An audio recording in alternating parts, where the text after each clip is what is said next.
Well, every day in 2014, we have to consult the Oracle of Sphinx, and that's Mr. Putin the cat. Now, I know there's been a lot of rumors out there about China running out of supply of gold, and that'll be the end. But let's use a little common sense. The gold is not actually going to run out. The price is going to go up. That's really what happens. Now today, or actually last night, you saw some spikes in silver and gold. Now, that actually is a little typical. And you see that happening in the Asian markets. And why is that? They're bringing in the new year. There's a lot of gift giving going on. And now, their new year goes for like, I don't know, 10 days or something like that. It's a major long holiday. They work 6 days a week and stuff, but it's a matter of when the holidays come, there's a long ass holiday going. So that's partly what I'm expecting. It's kind of typical that in the beginning of January you might see the prices of gold and silver, platinum and palladium go up. It's due to the new year, and there's a lot of Asian buying going on. But some of the conspiracy theories out there I have to address. One was by Pastor Lindsey Williams. I think he removed the video because I think it was a DVD that he was selling. I do not disagree with him. I don't even know where he's getting this information from, but say he's getting it from an elite guy. There's a lot of elite people with a lot of different opinions. That's one other freaking problem too, if you say that was legit. Not everybody is elite thinks the same, do they? But one contention I had with his prophecies, or whatever you want to call them, even though he says he's not a prophet, he says that one nation, one single nation would be chosen out of 204 nations to replace the dollar's currency as the single world reserve currency sometime in early 2014 when 204 nations meet. Wow. Can't believe that. Although, I do think there's going to be some problems coming up here when the budgets finally have to get ironed out in the U.S. government. And, they're going to fight because the debt ceiling can't continually be raised, and it's going to call into question the actual full faith and credit of the U.S. government, which is actually going to bring up gold and silver. That may bring down the dollar itself, the index, as far as it going down 30%. I don't know. We got a long ways for some of this stuff to happen, these doom and gloomers. There's also talk about the BRIC nations are now no longer using the, what do you call it, the U.S. dollar, right? And, I'm playing this Tibetan music for my cat here, the other cat, if you wonder what the hell that was. This shy one was hiding behind the other monitor. But anyway, the BRIC nations, they're talking about the BRIC nations, and it's like, yeah, they're no longer using the U.S. dollar, supposedly. They're going to trade amongst themselves, but, I don't really think that's new news. They're not really, they really don't have to do that anyway. They never had to do that. It's more like a big formal announcement. But the other thing is, the BRIC nations' GDP, down, baby. Including Russia. It's been down for 2013. It's been looking pretty damn bad. So, it's almost like a moot point, Big deal. So, but this is where I say, and this is just plain common sense, where you're going to see the dollar falling apart is basically when there's the supply of gold is starting running out, for instance, and the price of gold starts going up. It's not going to run out, but if as the supply gets tighter, the price is going to go up, and the price will go high enough for people, the demand will diminish. And at the same time, you're also going to see oil and all the commodities go up a lot, and that's going to put a major, severe problem on the U.S. economy, which it already has a problem. And it's also going to put the brakes on a lot of things as far as, expansion.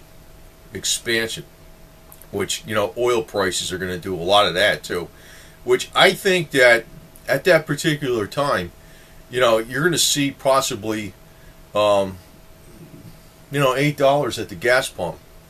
I mean, it's happened. You know, it's like a lot of that. A lot of that exists in Japan and Europe and stuff. It doesn't exist in the United States. I think the gas prices here in the United States are pretty high, but it's probably going to occur here, and that's actually going to put a major dent on people's discretionary spending.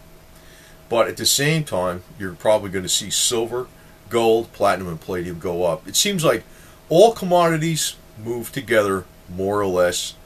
And when you're in an aggregate, you're not going to see like the gold run out or getting closer to dwindling supplies and the price move up and everything else just drop. That's not going to happen. It may happen like that on a daily basis, but it's not going to happen like that overall. But for 2014, I think the you know, we're seeing a little bit of a spike in the metals here, but like I said, I think that is more because of the Chinese New Year that's coming in. There's always, not always, but often there is a spike in the metals on the Asian markets, especially due to the Chinese New Year coming in, and it's kind of seasonal. A lot of gift going, buying, and stuff like that. But you know, another question people had was about capital gains, because even if silver only went to a max of $50 overall, which I think would be ludicrous, it's going to go way above that. You know, if you look at, you know, if there's going to be inflation and stuff, it's got to go way over 100. But you know, I'd say way over 130. But eventually, you know, with a panic spike and all that type of stuff, and I'm talking about a spike.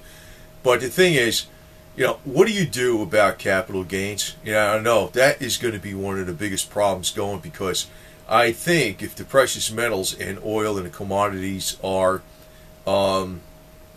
actually going up ballistically, they're going to put all kinds of excise taxes on it. And I don't want to give any kind of information out about that, but you know that it's small. You know, I can tell you this though. They don't just look at, I know it's under the 10,000, but it's actually under the 5,000. It's also under different bank accounts. It's also different amounts of money.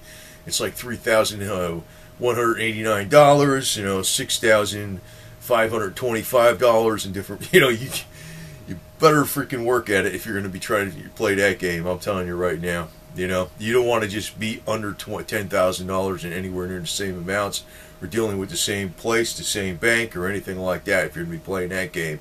You know, if you get my drift. All right?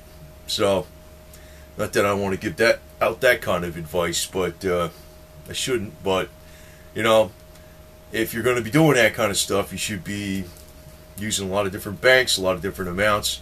A lot of different amounts, way under $5,000 and all that type of stuff, and a lot of different bullion dealers. But, you know, if the price goes up that high, there's probably going to be a lot more different forms to be filled out. And, you know, I wouldn't know if there's a possible way to actually do a like kind of exchange of assets. You know, that'd be nice, but, you know, they only do that pretty much with real estate.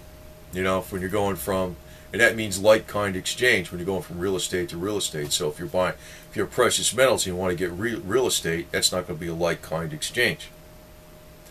So I mean, that's a problem for the future. I think, and I think that's going to be a problem actually for a few years down the road. So, you know, it's not going to be right away. But this spike that's run up, it's kind of been running up basically in Asia. I think it has a lot to do with the Chinese New Year, and you know, it's not really the thing yet. It's not really the thing yet. I think what's going to actually give a lot of legs to the metals is if, when they come up with these budget meetings and there's talk about, you know, they can't meet their debt obligations, or Moody's is talking like, you know, hey, you guys better, you know, because they warned them way back, you know, a couple years ago, if you guys don't get your stuff together, you know, we're going to downgrade you. If they do that, oh, forget it, man. Metals are going up. The dollar index is going down and the metals are going up. But as far as the U.S. using its world reserve currency status real soon, no. And actually, as far as the U.S. losing its world reserve currency status to one nation, no. It'll be several nations or world currency. Now, also, even Warren Buffett has been talking, I should add this at the end, Warren Buffett says, beware of all paper assets. Beware of paper cash, beware of paper assets. Even Warren Buffett's been warning about that. So, you know, that's one thing, you know, I caught some flack about people on Bitcoin. You know, I wish I bought Bitcoin when it was cheap. You know, I wouldn't buy it now. You know, I mean, there's a lot of people out there saying, yeah, I made all this money and I got all these computers now and I'm just mining it and I just made, and so with some of my profits, I'm just using computers to mine Bitcoins. Not cool for the person. You know, I'm going to let people do what the hell they want. I shouldn't even put something out there to warn people, because basically that was just about warning people not to get into it now. The concept, I don't think, is going to go away, but Bitcoin's got a lot of competitors out there. And, you know, unlike silver, or actually, which is very low right now compared to what's been, you know, Bitcoins could go to zero.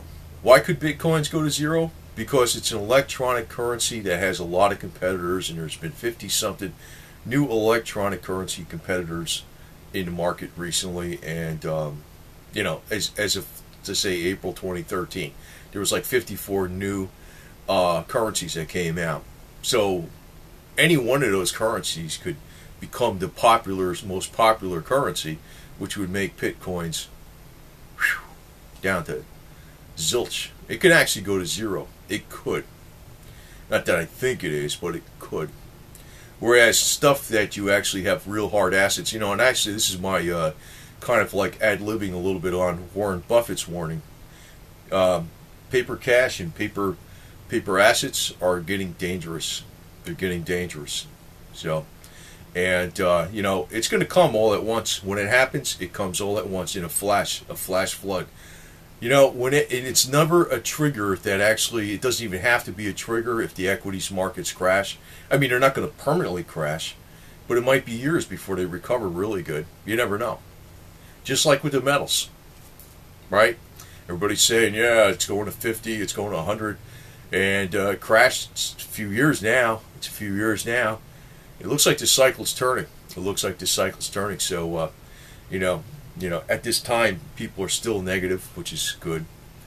I get nervous when the silver pumpers come out there in crew droves and start saying, yeah, we got them on a run. I get nervous then, because I know they're going to jinx it. I know they are. Which tells you that they're a good barometer of the mood. And, you know, I could imagine if it did go over 50 this year, if by some, you know, extraordinary circumstances where there was a downturn or downgrade of the dollar, there was a war in Iran, and oil prices spiked and everything. Wow. We'll definitely be hearing predictions of $500 to $1,000 silver, and I'll guarantee you that doesn't happen right away. Anyway, over and out. So I think a lot of the spike here recently is due to the Chinese New Year. So, you know, it might be a little bit of a fake out, but be patient, because it's already on its way up, I think, early in 2014.